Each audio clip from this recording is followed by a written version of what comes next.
Hello class 12th. Today I am going to the start next topic, the inverse of a matrix.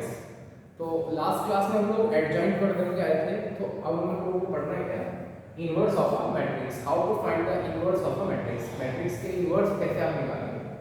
ठीक है, देखिए inverse of matrix के लिए सबसे पहले मैंने कल बात की थी singular and non singular matrix की। सिंगुलर मैट्रिक्स कौन सी होती है, the matrix having determinant is equal to क्या, 0, and a non singular matrix having determinant is not equal to 0, यानी कि डिटरमिनेंट ए की वैल्यू क्या होनी चाहिए, नॉट इक्वल टू 0, तो उसे बोलते हैं नॉन सिंगुलर मैट्रिक्स। ओके, तो कोई भी मैट्रिक्स इन्वर्टेबल कब हो सकती है, यानी कि कब उसका इन्वर्स निकल सकता है। ठीक है,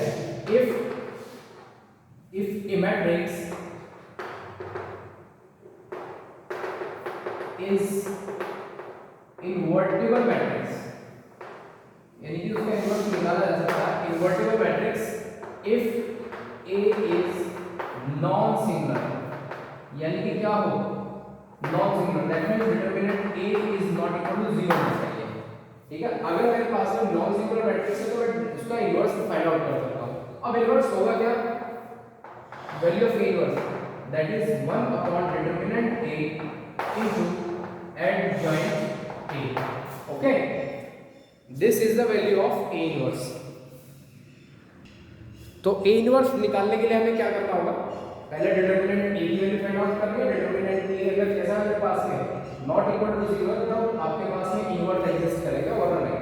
अगर यहां डिटरमिनेंट A की वैल्यू अगर 0 आ जाए, यानी कि ये वैल्यू 0 हो जाए, तो 1/0 नॉट डिफाइन होता है, तो A इनवर्स को हम डिफाइन नहीं कर सकते। तो that means A inverse is not exist if determinant A is 0। ठीक है, अगर ये भी कहेंगे if A is a singular matrix then inverse will be exist, no, answer लिखेंगे नो, इनवर्स एग्जिस्ट करेगा ही नहीं, इनवर्स तो एग्जिस्ट करेगा ही नहीं, कब, जब डिटरमिनेंट A की वैल्यू क्या हो जाए, 0 हो जाए। ओके, तो अब हम करते हैं इस पे क्वेश्चंस। तो पहले हम जो है इनवर्स फाइंड आउट करना देखते हैं, how to find the value of inverse of a matrix. जैसे कि क्वेश्चन नंबर 5 से स्टार्ट करते हैं। तो देखिए ये फिफ्थ क्वेश्चन है। फिफ्थ क्वेश्चन में मुझे फाइंड आउट करना है find A inverse, find inverse of this matrix, inverse निकालना है। तो मैंने मान लिया लेट A मेरी मैट्रिक्स, A को मैट्रिक्स है 2 -2 4 3। अच्छा, सबसे पहले मैंने कहा डिटरमिनेंट A को चेक करना है मुझे, what is the value of determinant A। तो डिटरमिनेंट A जब 2/2 की मैट्रिक्स हो तो सीधा क्या, cross multiplication, 3 2 6 minus 4 to the 8 minus 3, so that means determinant A is equal to 6 plus 8, then determinant A 8 से 14 हो गए। इसका मतलब क्या है, नॉट इक्वल टू 0। तो कैसे, नॉन सिंगुलर मैट्रिक्स। ओके, तो ये नॉन सिंगुलर मैट्रिक्स है तो हमारा इनवर्स एग्जिस्ट कर सकता है। ओके, तो अब हम चलते हैं, सबसे पहले क्या निकालना है मुझे, डिटरमिनेंट A मैंने निकाल दिया, मुझे निकालना है एडजॉइंट। कल हमने सीखा था एडजॉइंट निकालने के लिए क्या करते हैं, तो सबसे पहले कोफैक्टर्स निकालते हैं, कोफैक्टर्स ऑफ A। तो पहला है A11 that means first row first column आप हाइड करेंगे, कितना आ जाएगा, 3। A12 that is first row second column, first row second column, तो कितना हो जाएगा, 3, लेकिन माइनस वाला क्यों, क्योंकि हमारे पास में 1 2 ये वाला एलिमेंट है भाई, 1 2 नेगेटिव होगा, आगे कितना 2 1, तो ये भी कैसा होगा, नेगेटिव होगा। तो सेकंड रो फर्स्ट कॉलम तो कितना हो जाएगा, -2, दैट मींस A21 की वैल्यू क्या हो जाएगी, 2। नेक्स्ट A22, इसका मतलब सेकंड रो सेकंड कॉलम कितना आ जाएगा, 2, ये हमारे पास है। तो एडजॉइंट A निकालने से पहले आप लिखते हैं कोफैक्टर्स ऑफ मैट्रिक्स A, इसको उस पर लगा दो, जहां जैसे जगह 3 और फिर कितना -4 और 2 1 कितना है मेरे पास, 2, और ये कितना, ये भी 2 है मेरे पास। अब adjoint A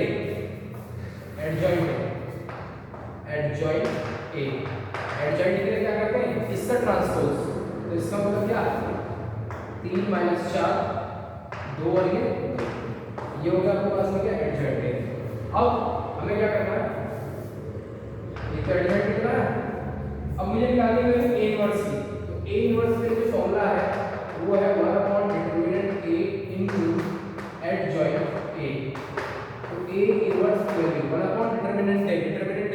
14, that means 1/14 into adjoint A 3 2 minus 4 2, तो ए इनवर्स की वैल्यू होगी 1 बाय भाई 14 से पूरे को डिवाइड कर दीजिए, तो इसका मतलब मेरे पास जो वैल्यू आएगी 3/14 और 2/14 का मतलब हो गया 1/7 और ये हो जाएगा -2/7 और ये हो जाएगा 1/7।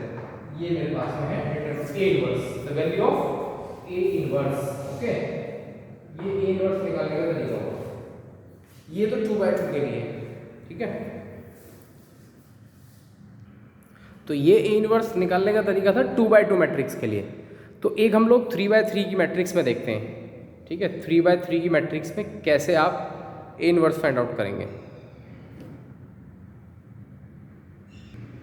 Now question number 7। अब 3/3 मैट्रिक्स में हम लोग ए इनवर्स फाइंड आउट करते हैं ना, फाइंड इनवर्स।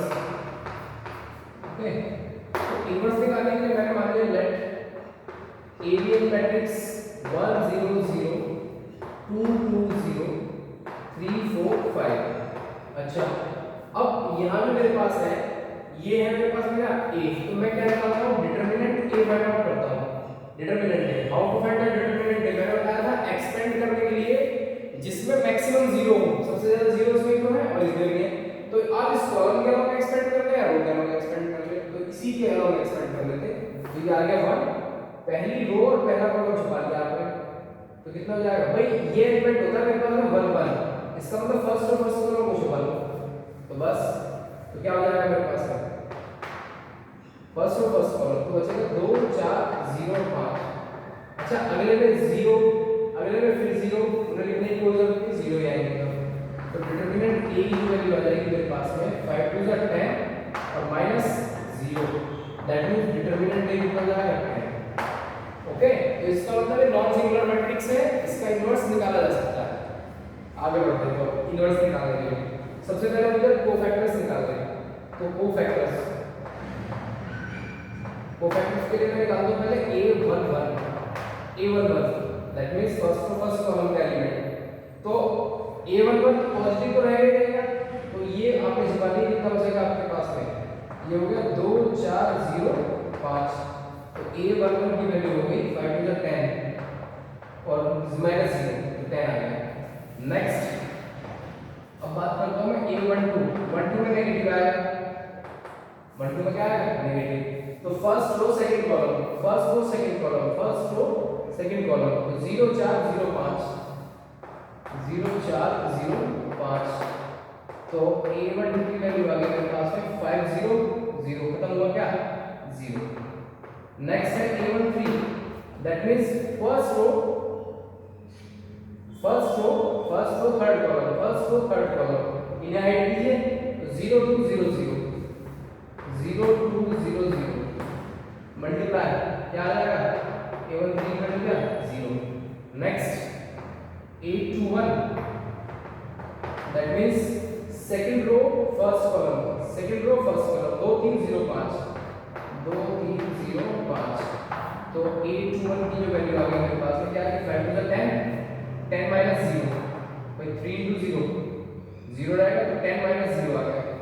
नेक्स्ट है मेरे पास में a22, that means second row second column 1 3 0 5, भाई सेकंड रो और सेकंड कॉलम इसको ऐड किया, सेकंड रो सेकंड कॉलम 1 3 0 5 1 3 0 5। अगर आप लिख करके करेंगे एक बार तो गलत नहीं होगा आपका, ठीक है ना। 5 और 3 into 0 0 5 हो गया। नेक्स्ट है a23, that means second row third column, तो 1 2 0 0। तो जब मैं 1 2 0 0 लिखूंगा क्रॉस मल्टीप्लाई करके आ जाएगा 0, ठीक है। अब यहाँ एक चीज देख लीजिए, 1 2 नेगेटिव था, 1 3 पॉजिटिव रहेगा, यहाँ 0 ही वैसे, तो a21 ये कैसा रहेगा, नेगेटिव, क्योंकि 2 1 2 plus 1 3, तो -1 to the power 3, 2 2 ये पॉजिटिव रहेगा, 2 3 ये नेगेटिव रहेगा, लेकिन 0 है, कोई फर्क नहीं पड़ेगा इससे। नेक्स्ट, अब बात करते हैं a31 की, that means third row first column 2 3 2 4 2 3 2 4। तो a31 की वैल्यू होगी 4 to the 8 into the 6, तो A31 की वैल्यू आ गई 8 10 2। Next A32 third row second column, third row और क्या सेकंड कॉलम 1304, 1304। तो A32 4 minus 0 that means A32 की वैल्यू क्या आ गई 4। तो A33 third row third column, तो 1 2 0 2, 1 2 0 2। तो A33 की वैल्यू क्या आ गई आपके पास 2 minus 0 that means A33 की वैल्यू हो गई आपके पास 2 minus 0 2। अब ये तो पॉजिटिव रहेंगे लेकिन ये 32 क्या रहेगा नेगेटिव, 31 ये पॉजिटिव रहेगा। ठीक है, बता दिया मैंने क्यों होता है पॉजिटिव क्यों नेगेटिव। ये तो वैल्यू है ये सब, अब इन्हें रखिए उसके अंदर। इसका मतलब मुझे लिखना है कोफैक्टर्स ऑफ ए। तो क्या लिखेंगे आप इसमें, लिखिए A11 कितना 10 और 12 कितना 0 और ये कितना 0 और इधर पे A4 की वैल्यू -10 है और फिर 5 है और फिर कितना 5 और फिर 0। नेक्स्ट A31 कितना आपके पास में 2 और ये -4 और ये वैल्यू आ गई। ये आया हमारे पास है कोफैक्टर्स ऑफ ए। अब हमें क्या निकालना है एडजॉइंट। एडजॉइंट के लिए हम क्या करते हैं ट्रांसपोज निकालते हैं। तो एडजॉइंट ए निकालेंगे, इसका ट्रांसपोज कर देना, इसका ट्रांसपोज यानी कि रो को क्या बना देना कॉलम बना दो। तो हो जाएगा कितना मेरे पास 10 0 0 और कितना -10 2 सॉरी -10 5 और -10 5 और कितना 0 और ये हो जाएगा 2 -4 2। ये आ गया। अब A इनवर्स निकालने के लिए क्या करना है 1 डिटरमिनेंट A यानी कि उससे डिवाइड कर देना डिटरमिनेंट A से। तो डिटरमिनेंट A को क्या कहते हैं, तो 1/10 10 - 10 2 0 5 - 4 0 0 2। तो ये A इनवर्स फाइंड आउट करने के लिए। अब A इनवर्स निकालने के लिए जो हमने यूज़ करा एक तो 2/2 और 3/3 सेम चीज़ है दोनों की दोनों। ठीक है, कोई डिफरेंस नहीं है किसी तरीके का भी कि हमें 3/3 अलग से निकालना है या ठीक है 2/2 के लिए अलग से हमें निकालना है, कुछ नहीं। इन्वर्स निकालने का ये तरीका हो गया। अभी और भी तरीके हैं, ठीक है, एक और इक्वेशन से निकालते हैं, उसे बाद में देखते हैं, पहले ये हमें आना चाहिए। इसमें अगर आप इसे सॉल्व करना चाहें आगे तो 10 से इसे भले से डिवाइड कर दें, ठीक है, कोई फर्क नहीं पड़ेगा। 10 अंदर डिवाइड से सारे एलिमेंट्स को डिवाइड कर दें, कोई फर्क नहीं पड़ेगा। इन्वर्स तब भी वही रहेगा। तो अब आप लोगों को प्रैक्टिस करनी है ए इनवर्स निकालने के लिए। तो क्वेश्चन जो है हमारे पास क्वेश्चन नंबर 7 के बाद जो ये 8वां क्वेश्चन है, क्वेश्चन नंबर 8 हुआ, क्वेश्चन नंबर 9 हुआ, क्वेश्चन नंबर